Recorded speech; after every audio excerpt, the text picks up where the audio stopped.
Voilà un rucher en Dordogne, près de Biron, qui a été très impacté par la présence de frelons asiatiques. Donc il va y avoir de gros dégâts sur ce rucher. Il y en avait 160 à peu près colonies pour passer l'hiver. Mais bon, il y en a deux autres comme ça, ruchers, où ils ont été aussi dévastés.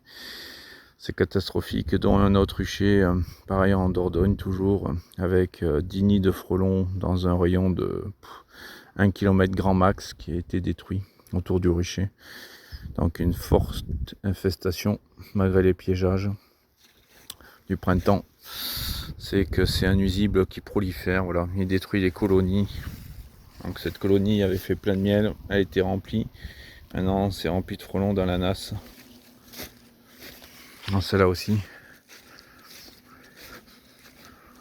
Il faut que j'en remette d'autres nasses parce que d'autres colonies sont mortes. Écoutez le boucan. Et ça continue à arriver encore. Il y a 4-5 nids qui ont été détruits ici. Mais il y en a autant encore en fonction des différents vols de frelons. Et ben, ils partent à différents endroits. Donc il y a encore autant de nids d'activés qui n'ont pas été encore trouvés malheureusement. Donc voilà.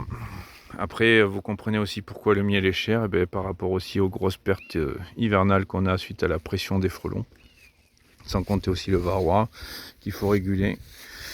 Donc c'est des heures de travail qu'on passe. L'année prochaine, je vais devoir essayer de remonter le cheptel et peut-être pas vendre des seins, du coup une baisse de trésorerie. Et il n'y a aucune aide pour ça, pour pallier à cette problématique.